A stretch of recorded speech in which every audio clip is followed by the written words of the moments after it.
Bonjour, bonjour à tous. Nous sommes là dans le cadre de notre direct de cet après-midi où nous allons parler de je veux savoir quelque chose sur les relations amoureuses. Au fait, à un certain moment de la vie, nous sommes tous préoccupés par les questions liées aux relations amoureuses. Même si très souvent nous faisons semblant d'être concentrés aux études, concentrés à la prière, concentrés à l'œuvre du Seigneur, mais à un certain moment, nous sommes tous préoccupés par les questions liées aux relations amoureuses. Et même si cela ne nous touche pas directement, cela touche notre entourage, touche les personnes qui nous sont chères, touche notre environnement et d'une manière ou d'une autre, nous sommes concernés par ces questions très importantes, très capitales qui caractérisent notre destinée. Et je vais parler un peu de ce que nous devons savoir sur les relations amoureuses. La première des choses,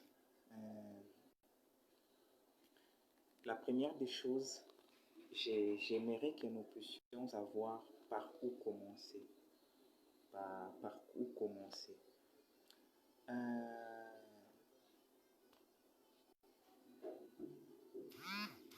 Nous sommes bien préoccupés par l'autre. Nous sommes concentrés à observer l'autre, à savoir qui est l'autre, mais nous refusons peut-être volontairement ou involontairement à faire un voyage très capital à l'intérieur de nous-mêmes, à faire un voyage, à faire une introspection, comme je pouvais le dire. Nous les refusons. Parfois, c'est volontairement ou involontairement que nous refusons de faire cela. Par où commencer? Que vous soyez engagé dans une relation amoureuse ou pas encore, il faudrait savoir qui vous êtes. Qui vous êtes réellement. Pas cette personne-là que vous étiez hier, encore moins cette personne-là que vous voudriez être demain, mais qui vous êtes aujourd'hui, à l'instant T, qui vous êtes réellement. C'est vraiment très important parce que en amour, on n'obtient pas ce que l'on veut, ni ce que l'on désire. En amour, on obtient ce que l'on est. Il faut commencer par être une bonne personne avant de désirer que l'autre soit une bonne personne. C'est quoi ta mission sur Terre? C'est quoi ta mission sur Terre? Ce sont des choses à maîtriser avant de vouloir observer l'autre. Même si vous êtes déjà en relation, cela vous épargnerait plusieurs déraillements. Et il faut savoir qui vous êtes. Prenez un stylo, écrivez en un mot, pas en deux mots, pas en trois mots, pas en une phrase, mais en un seul mot, qui vous êtes réellement, qui vous êtes en un mot. Essayez un peu de dire, de mettre à gauche vos défauts et de mettre à droite vos qualités. C'est vraiment très important. Mettez un peu à gauche vos défauts, mettez à droite vos qualités. Et c'est à ce point-là, à ce moment-là que vous réaliserez que c'est très difficile et qu'en réalité, vous ne vous connaissez pas très bien. Vous ne vous connaissez pas très bien. Faites cet exercice-là. Mettez d'un côté vos défauts, d'un autre vos qualités. Cet exercice, cet examen de vous-même vous permettra de savoir quelles sont mes implications dans ma relation amoureuse, ou si vous n'êtes pas encore engagé dans une relation quelconque, vous saurez quand même comment faire votre choix, qui il faut choisir dans votre vie.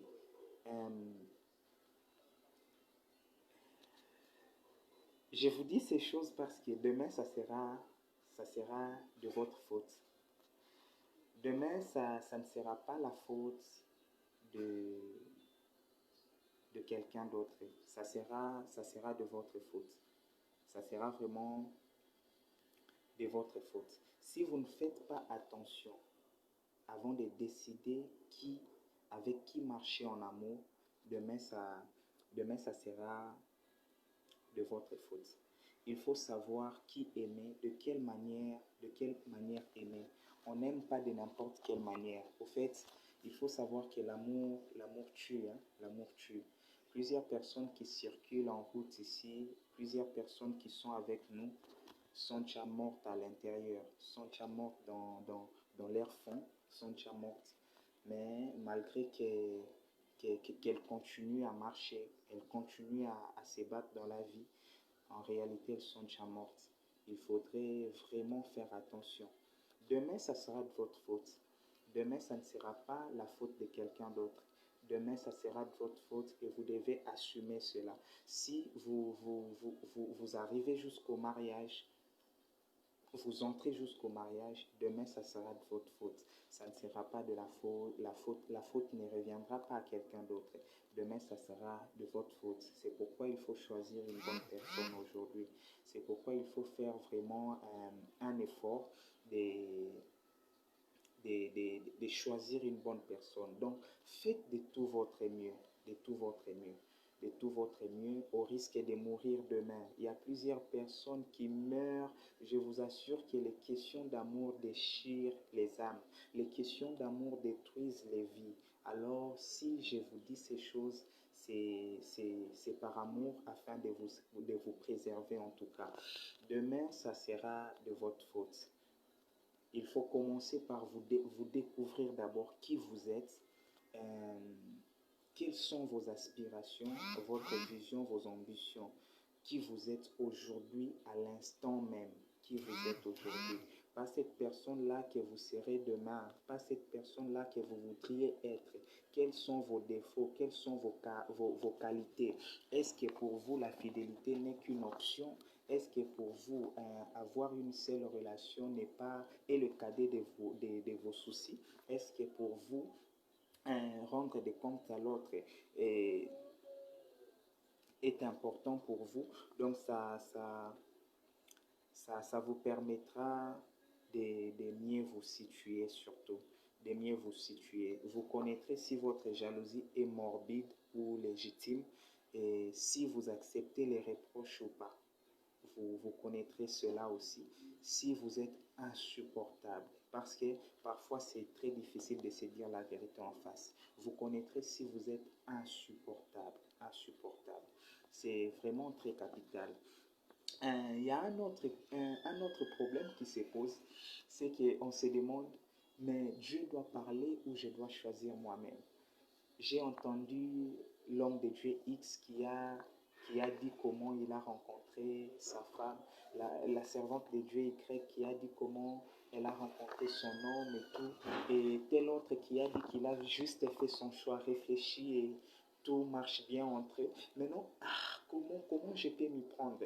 Et à ce point-ci, il y a d'autres personnes qui sont même déjà dans des relations amoureuses, mais qui sont très instables, très déstabilisées, très perturbées. Pourquoi? Parce que pour lui, elle s'attend peut-être à vivre une expérience quelconque. Et la personne peut être là dans une relation, elle ne se donne pas à fond. La personne peut être là dans une relation et elle ne sait pas vraiment s'impliquer dans la relation. Pourquoi? Parce que pour lui, tôt ou tard, un certain matin ou un certain soir, tout peut chambouler, tout peut sauter parce qu'il n'a pas ou elle n'a pas encore une confirmation quelconque de, de la part du Seigneur. Ici, j'aimerais nous dire, nous demander de tuer la religiosité. J'aimerais vraiment nous demander cela. Il faut tuer la religiosité. Tu ne vivras pas ce que l'homme de Dieu X a vécu. Dieu fera avec toi à ta manière, comme je peux le dire. Dieu fera avec toi à ta manière. Tu ne vivras pas ce que l'homme de Dieu Y a vécu, la servante de Dieu Z a vécu. Dieu fera avec toi à sa manière. À sa manière. Il ne faut pas mettre Dieu dans un cage quelconque, que non, s'il doit agir, il doit le faire de telle manière. Non. Il n'est pas obligé de le faire de telle manière, de la manière dont vous vous attendez. Dieu est multisystème. Alors, ce que j'aimerais juste nous dire ici, il faut très bien observer l'autre. Il faut très bien regarder qui est réellement l'autre. Parfois, la révélation que vous attendez vient après une observation très profonde. La Bible me dit que quand on a jeté Shadrach, Meshach, Abednego dans le feu, le roi était là, il observait et il a vu la quatrième personne qui ressemblait à un fils de Dieu. La révélation que le roi a eue était le résultat, la réponse à une longue observation. Donc parfois, Dieu veut juste que vous puissiez observer l'autre, observer la vision de l'autre, observer les convictions spirituelles de l'autre, observer les convictions spirituelles de l'autre, je disais, observer que l'autre doit être complémentaire à vous, doit avoir une personnalité complémentaire. L'autre doit savoir se tenir debout avec Dieu quand vous endormez, c'est-à-dire doit être capable de se tenir debout dans des situations où vous sentez perturbé, là où vous vous limitez, l'autre doit avoir une longueur d'avance par rapport à vous, et vice-versa. Et aussi, l'autre ne doit pas avoir peur d'être nu devant vous. Il ne s'agit pas ici de la nudité physique, mais l'autre doit savoir se laisser découvrir avec ses défauts, ses qualités, ses imperfections. L'autre ne doit pas vous montrer que non, il est tout puissant, elle est toute puissante. L'autre doit savoir se montrer vulnérable. Vulnérable. C'est un peu ça. Donc après cette longue observation, souvent c'est après l'observation. Observez bien l'autre. Ne vous attendez pas et tout à vivre ce que X a vécu, ce que Y a vécu. Dieu fera avec vous à sa manière. À sa manière, il ne fera pas avec vous comme il a fait avec l'homme de Dieu tel. Donc, Dieu doit parler ou je dois choisir moi-même. Si Dieu parle ouvertement, c'est gloire à lui alors. Si aussi il ne parle pas, Dieu peut conduire, orienter ton choix. Il peut orienter très sagement ton choix. Du reste, dans tous les cas, Dieu parle toujours. Si vous demandez aux mariés sincères, certains vous diront, je savais que ce n'était pas lui, mais je me suis laissé emporter. D'autres encore vous diront, je savais que c'était lui.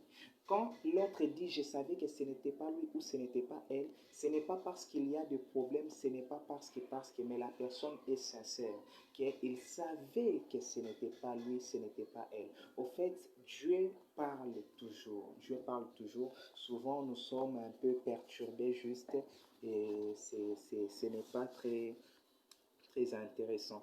Et troisièmement, j'aimerais parler de que dois-je savoir sur moi pour ma relation amoureuse. Et il faut savoir que nous avons tous des défauts. Là, c'est une vérité. C'est vrai que l'autre doit t'accepter tel que tu es, avec tes défauts, tes qualités, tes imperfections, tes perfections, tes incompétences, tes compétences. Mais le changement n'est pas interdit. Le changement n'est pas interdit. Tu peux changer pour mettre l'autre à l'aise. Et à ce point, nous regardons plus aux défauts des autres et nous ne voyons pas nos propres défauts. Il faut se travailler. Quand l'autre se plaint de certaines choses, même si vous n'êtes pas encore engagé dans une relation quelconque, il faut savoir que non, ici, j'ai tel défaut et je dois veiller à me travailler là-dessus. Il faut se travailler. Les défauts déchirent l'amour. Les défauts peuvent tout chambouler. Les défauts ne font pas cadeau aux émotions. Les défauts détruisent l'amour. Les défauts détruisent l'amour. Dieu n'a pas supporté la trahison de Satan, malgré que Dieu est amour. Donc c'est pour dire que nos défauts jouent un rôle très prépondérant en amour, jouent un rôle très capital. Donc les défauts effacent les émotions. Vous voyez tout ce que vous ressentez pour l'autre là. Hein? quand vous rencontrerez ces défauts, cette flamme-là n'existera plus. C'est pourquoi il faut se travailler. Le travail commence par soi. Le travail ne commence pas par l'autre. Il ne faut pas pointer d'abord du doigt à l'autre que non, tu dois te travailler, voilà, tu as tel défaut, tel défaut. Il faut s'entraider à ce point. Les défauts déchirent l'amour. Les défauts ne font pas de cadeaux aux émotions, ne font pas de cadeaux aux sentiments.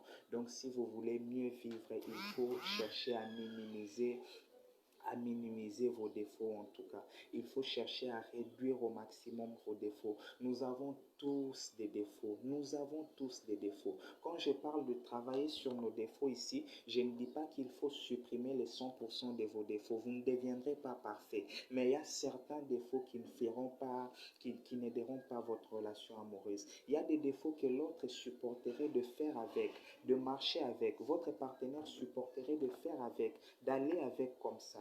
Mais il y a certains autres défauts que l'autre ne supporterait pas malgré les émotions, malgré l'amour, malgré les années que vous avez fait ensemble. Donc il faut se travailler. Il faut vraiment se travailler. Et à ce point, j'aimerais dire qu'il faut être aussi patient envers l'autre. Quand vous parlez, ne vous attendez pas à ce que l'autre change comme s'il y avait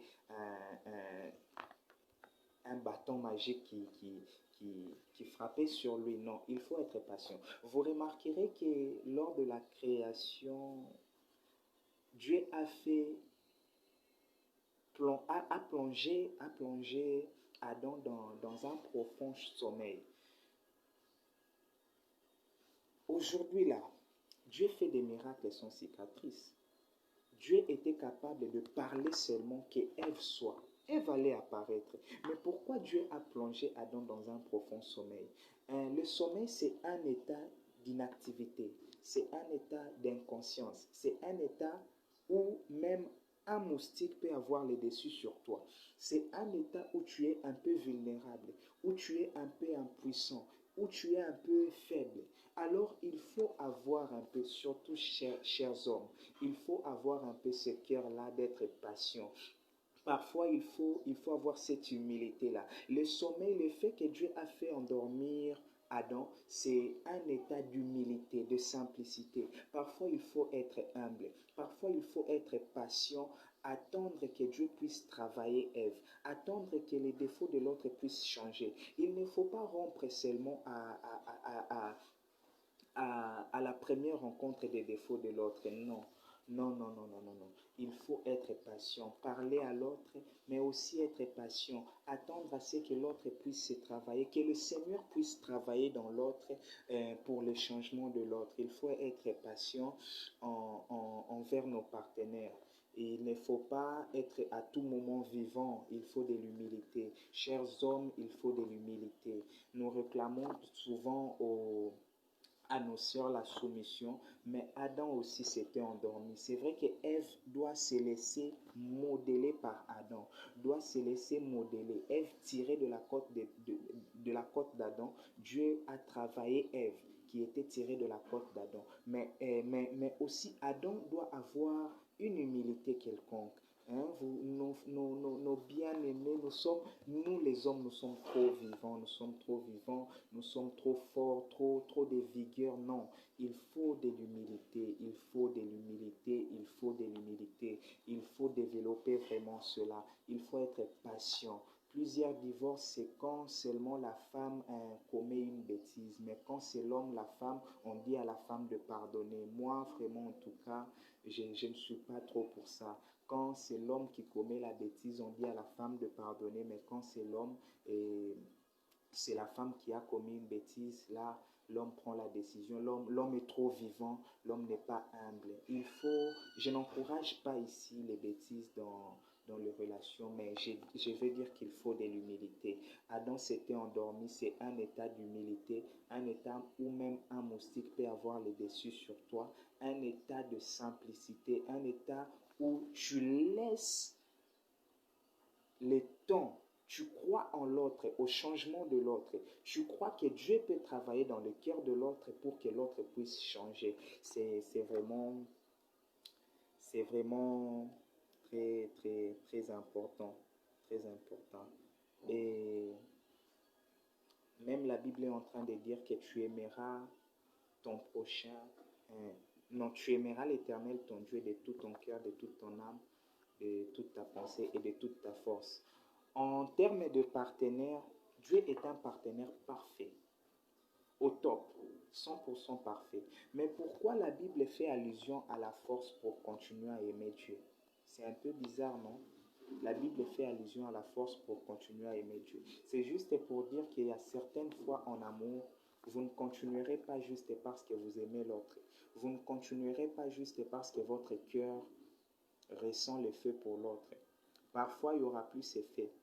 Et vous devrez continuer à aimer l'autre parce que vous avez la volonté de continuer avec l'autre, parce que vous avez de la force. À Gethsemane, Christ est en train de dire, si possible, éloigne de moi cette coupe. Donc son cœur était vraiment à son terme. Et Christ a continué parce qu'il avait de la force. Parfois, il sera question de la force, question de la volonté. Vous ferez rencontre, vous allez rencontrer certains défauts, certains comportements bizarres de l'autre. Vous allez rencontrer certaines choses et il sera question de la force. Parce qu'au départ de toute relation, c'est comme une ville dans laquelle vous partez en tourisme. Et ces gens-là s'arrangent à vous montrer les belles endroits de la ville. Mais une fois vous décidez de demeurer résident, vous allez rencontrer, il y a aussi des milieux très, très, très, très, très reculés. Hein? Vous allez voir que non, il y a aussi des milieux très, très reculés. C'est vraiment ça. Donc, au départ d'une relation, tout le monde veut montrer à son partenaire que, bon, je suis un super humain. Mais une fois vous demeurez résident, vous allez voir aussi qu'il y a des... Et à ce moment-là, ce ne sont pas les sentiments, ce ne sont pas les émotions, ce n'est pas votre cœur qui va vous soutenir, c'est la force, c'est la volonté de continuer avec l'autre, avec l'autre malgré tout, avec l'autre malgré tout. Et j'aimerais dire aussi, que dois-je savoir sur moi pour ma relation amoureuse? Il faut savoir si tu es une fille ou tu es une femme. La Bible est en train de dire dans Matthieu que la jeune fille dormait. Et autour de la jeune fille, il y avait des joueurs de flûte. Et il y a certaines filles qui dorment. Et une fille qui dort, qui dort euh, s'apparente à la jeune fille morte. Une fille qui dort s'apparente à la jeune fille morte. Et autour de la jeune fille qui dormait, qui était morte, il y avait des joueurs de flûte. Donc, si ta vie est caractérisée encore par la distraction, caractérisée encore par des futilités, et tu es encore préoccupé par des futilités, tu dors sur ta destinée, tu dors sur l'appel de Dieu, tu dors sur la mission de Dieu dans ta vie, tu dors, tu dors, tu dors. Analyse un peu l'année passée où tu as échoué. Quel pas tu as fait par rapport à ta destinée? Et tu pourras reconnaître si tu es une jeune fille ou tu es une femme. Il faut vraiment cela. Parce que tu feras souffrir l'homme demain parce que tu es une jeune fille. Aussi longtemps que Assuérus était engagé à la jeune fille Vasti, Assuérus était un homme de fête, un fêtard, était un homme qui ne traitait pas les lois. Un homme de fête, un homme de l'ivresse et tout. Mais quand Assuérus a rencontré la femme qui était Esther, Assuérus est devenu un homme qui pouvait traiter les dossiers qui, qui concernaient les vies des gens, qui concernaient les destinées des gens. Donc, il faut faire très attention. Être femme n'est pas question de l'âge. Être femme n'est pas maître au monde. C'est une mentalité, c'est le renouvellement de l'intelligence. C'est votre façon de voir les choses qui change, votre mentalité qui change, votre vision de la vie qui change, vos priorités qui changent, vos besoins qui changent, vos besoins qui changent. Donc c'est très important. C'est très important. La jeune fille qui dort s'apparente, la jeune fille qui dort s'apparente à une personne qui dort s'apparente à la jeune fille qui est morte. Et la jeune fille dormait sur sa destinée. Son environnement était caractérisé par la distraction. La Bible dit qu'il y avait des joueurs des flûtes. Il y avait des joueurs de flûtes autour de la jeune fille morte. Donc son environnement était caractérisé par la distraction. Il faut bien travailler sur cela, vraiment, ça sera très important. Ça sera très important. Et chers frères, il faut savoir que malgré que c'est toi qui es le bâtonnier, la Bible dit la femme sage bâtit sa maison. J'aimerais mettre une précision à ce point. La femme sage bâtit sa maison. Elle bâtit sur quoi? Elle bâtit sur les fondements établis par l'homme.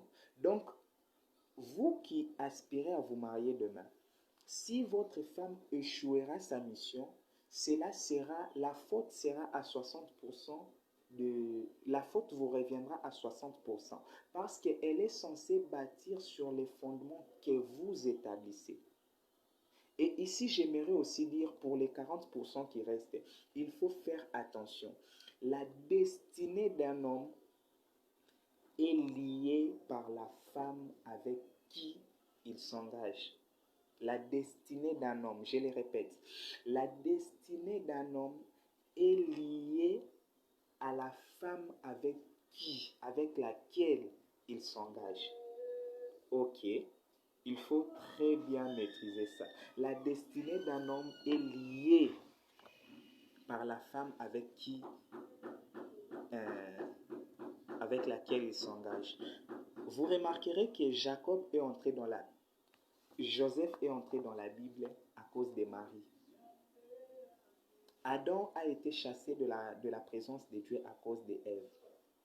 Quand la Bible dit que la femme sage bâtit sa maison, dans cette maison-là, il y a les enfants, mais il y a aussi son homme. Il y a aussi son homme. D'où il faut vraiment être éveillé à ce point. Ça guérit. Ça ne tue pas, ça guérit. Ça guérit. Il faut vraiment être très éveillé. Je parlerai également je me prépare en amour pour vivre quoi plus tard. Ah, là, c'est une vérité. Hein. Aujourd'hui, nous nous préparons en amour et sans sans avoir une prévision sur ce que nous allons vivre plus tard. C'est un peu compliqué. C'est un peu compliqué. Plusieurs se préparent juste pour avoir une relation mari et femme. Faites un peu une analyse sur votre relation. Vous ne vous parlez que comme deux amoureux, pas comme des amis, seulement comme des amoureux, point barre. Et sans le savoir que votre relation ne tiendra pas dans le temps à cause de votre amour, à cause de vos paroles, à cause de tout ce que vous faites là comme amoureux. Il faut développer l'amitié, développer la camaraderie, vivre plusieurs formes de relations. C'est très important. C'est très important. Plusieurs se préparent juste à avoir une relation mari et femme. C'est un sérieux danger. Un sérieux danger. C'est vraiment un danger, je vous dis. Vous ne vous réveillerez pas avec l'autre chaque jour parce que vous êtes amoureux. Il y a certaines fois, vous vous réveillerez avec l'autre juste comme des amis, comme des camarades, comme des connaissances. Et si vous n'aviez pas appris au préalable à vivre ces formes de relations, ça sera difficile et très difficile même pour vous. Il faut se préparer pour vivre un mariage et pas se préparer pour vivre juste comme deux amoureux. Avez-vous déjà remarqué qu'avec avec vos amis, vous aviez eu beaucoup de problèmes, mais vous continuez toujours à être ensemble. Pourquoi? Parce que c'est un amour inconditionnel. Faites un exercice. Demandez à vos amis, ce sont quoi vos défauts? Ce sont quoi vos défauts? Demandez à votre chéri, à votre partenaire, ce sont quoi vos défauts? Vous verrez que votre partenaire vous connaît moins que vos amis. Pourquoi? Parce que vous n'avez qu'une forme de relation. Qu'une forme de relation. Et plus tard dans le mariage, quand il rencontrera ou elle rencontrera ces défauts-là, ça sera catastrophique. Ça sera peut-être bizarre. Ça sera peut-être bizarre. Il faut développer plusieurs formes de relations. Vous ne tiendrez pas dans le temps juste parce que vous aimez l'autre. Non. Vous ne tiendrez pas dans les temps juste parce que vous aimez l'autre. Non. Il faut vraiment, c'est très important.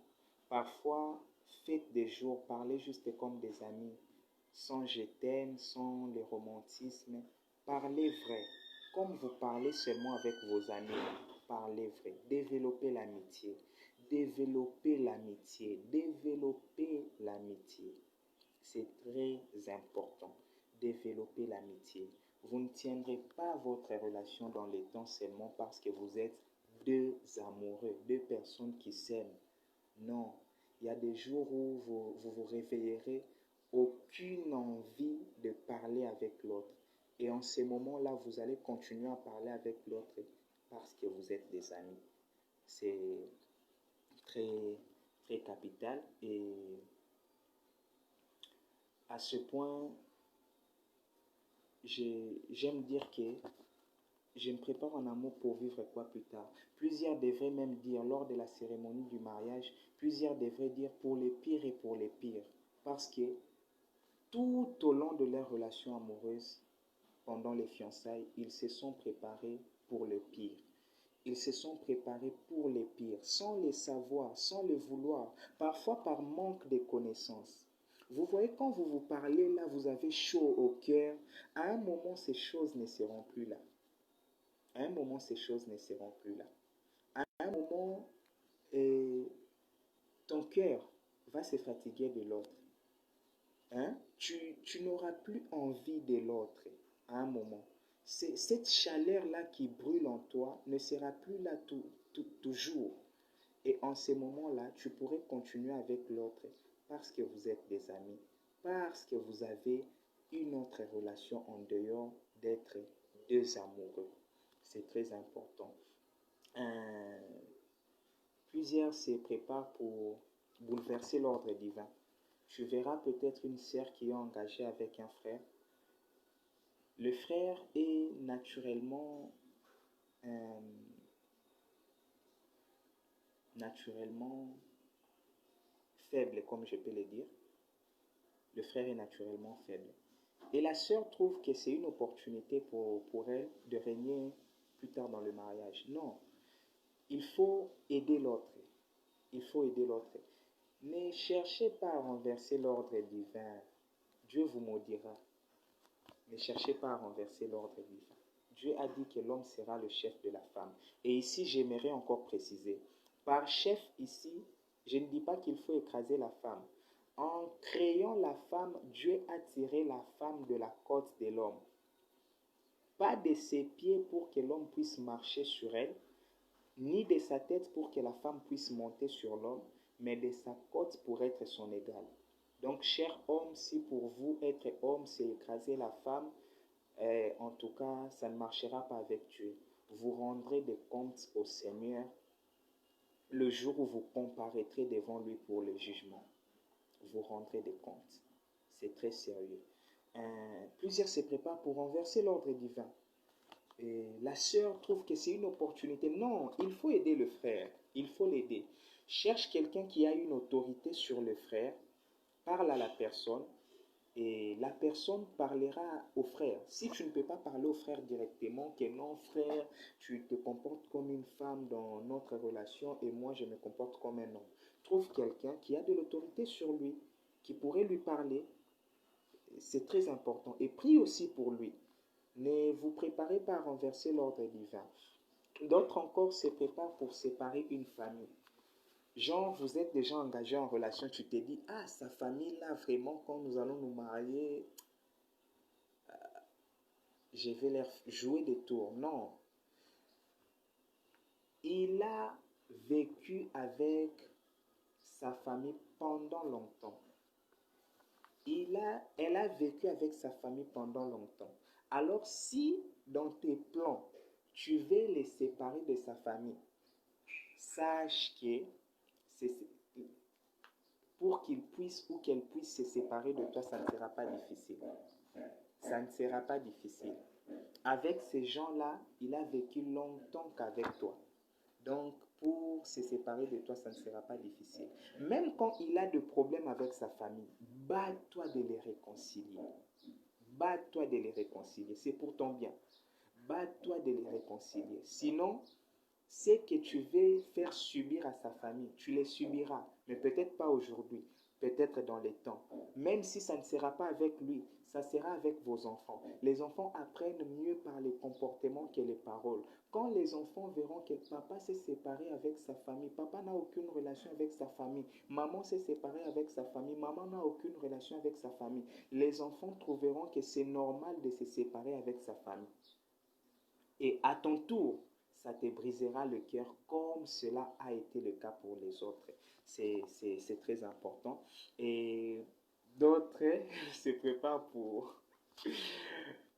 avoir un groupe de prière. Non, non, en tout cas, non, non, non, non, non, non. Vous pouvez développer vous-même, en tout cas, à ce point. Nous allons parler de comprendre quand la présence devient du poison en amour. Comprendre quand la présence devient du poison en amour. La présence est exigée en amour, mais cette présence peut devenir du poison en amour. Il faut laisser de l'espace à l'autre. Il faut laisser de l'espace à l'autre. L'autre a besoin de se réaliser dans ses projets. L'autre a besoin d'avoir des moments où il est seul avec ses amis, il est seul avec ses projets. Et exiger à l'autre d'être là minute après minute, seconde après seconde, suivre vos messages, répondre à vos messages, être là à l'appel, ne l'aide pas en tout cas. L'autre doit s'accomplir dans quelque chose dans la vie et lui demander de rester accroché au téléphone, accroché à vous, et ne l'aide pas en tout cas. La présence peut devenir du poison en amour. La présence peut détruire l'amour. Trop de présence peut détruire l'amour. Quand l'autre commence à sentir qu'il ne se réalise plus dans la vie, qu'il ne fait plus rien d'important dans la vie, s'il est quelqu'un de sérieux qui prend au sérieux sa vie, la personne ne saura plus continuer avec vous. Laissez de l'espace. Parfois, pas parce que vous avez des problèmes, pas parce que vous avez discuté, pas parce que, mais demandez à l'autre de prendre son temps pour lui.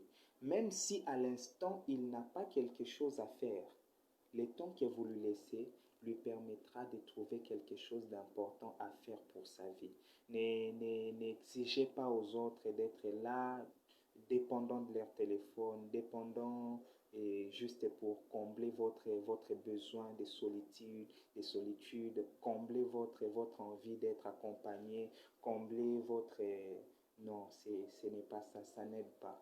Ça n'aide pas, il faut vraiment beaucoup de discipline, savoir, vous savez, le jour où tu mourras, on n'écrira pas sur ta tombe licencié en, docteur en, médecin, on n'écrira pas toutes ces choses-là. On écrira né en et mort en. On écrira le temps que tu as passé sur terre. Ton temps, c'est ta vie. Alors, quand vous voulez jouer avec le temps de l'autre pour combler vos émotions, combler votre vie d'intérieur, cela n'aide pas l'autre en tout cas. Cela ne lui aide pas. Vous ne l'aidez pas. Vous ne l'aidez pas en tout cas. Il faut aider l'autre. Il faut aider l'autre. C'est très important. C'est très important. C'est très important. Et plusieurs vivront malheureux juste parce qu'ils auront tellement combattu. Et quand vous exigez à l'autre des choses qui dépassent son niveau d'humanité, ce n'est pas intéressant. Ce n'est pas intéressant. C'est vrai qu'on doit se battre dans la relation pour notre amour. Oui, on doit se battre. Mais il ne faut pas laisser l'autre se battre seul. Le combat est mutuel. Moi, je me bats, l'autre aussi se bat. Je ne suis pas là, je croise mes bras et tout, je laisse l'autre se battre seul. Non, ce n'est pas intéressant. Quand vous laissez l'autre se battre seul, il peut se battre aujourd'hui, réussir dans 2 ans, dans 3 ans, dans 4 ans, dans 5 ans. Il va réussir, oui. Vous allez changer, oui. Mais quand il va réussir, ça sera un peu tard. Son cœur aura tellement emmagasiné l'amertume, la haine, les ressentiments, les mauvais traitements, la jalousie, toutes ces choses-là, au point où de votre côté vous allez changer, mais c'est lui qui deviendra un problème.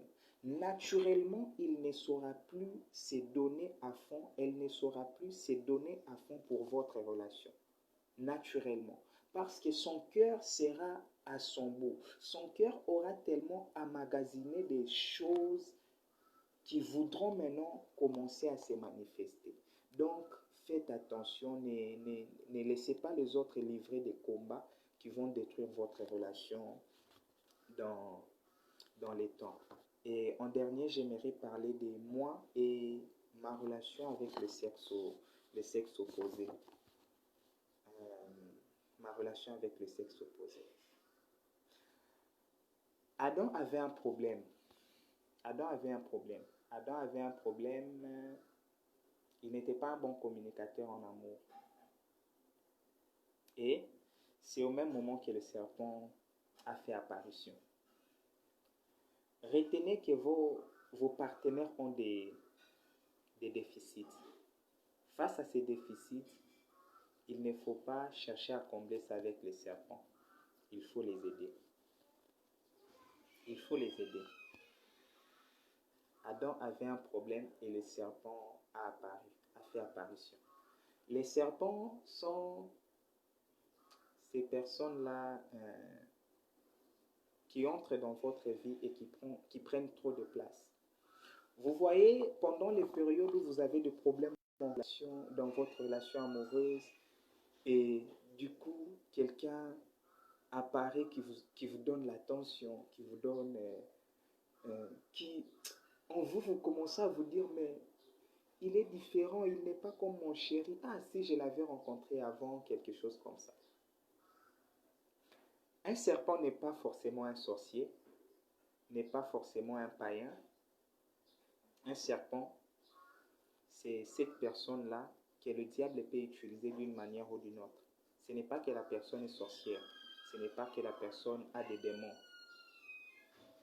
C'est cette personne-là qui peut apparaître dans votre vie à un moment quelconque pour perturber votre destinée, pour perturber votre vie affective, pour perturber votre relation.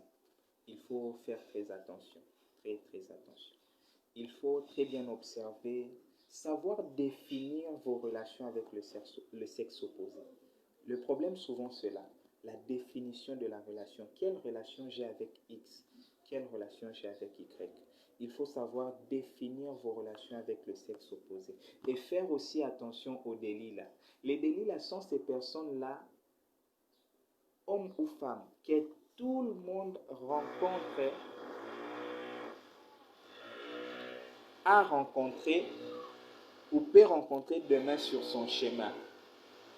Les délits là sont ces personnes-là qui ont la beauté qu'il faut, les corps qu'il faut, la taille qu'il faut, ces personnes-là qui ont tout ce qu'il faut pour vous plaire. Mais malheureusement, quand vous vous engagez avec un délit là, vous tuez votre vision. Vous échouez dans votre mission avec Dieu. Il faut faire très attention. Il faut garder son cœur plus que tout. Il arrivera surtout pendant vos problèmes dans la relation amoureuse que vous soyez vraiment visité par les délits, là, par les serpents, que vous soyez perturbé. C'est très normal quand vous avez des problèmes, quand votre âme est un peu abattue. C'est très normal de développer des sentiments pour quelqu'un qui vous porte à cœur, quelqu'un qui vous accorde l'attention, quelqu'un qui est là à votre écoute, quelqu'un qui est là pour vous. C'est très normal. Et il faut savoir définir vos relations, c'est très important. Voilà, c'est un peu sur ça que je voulais nous partager cet après-midi.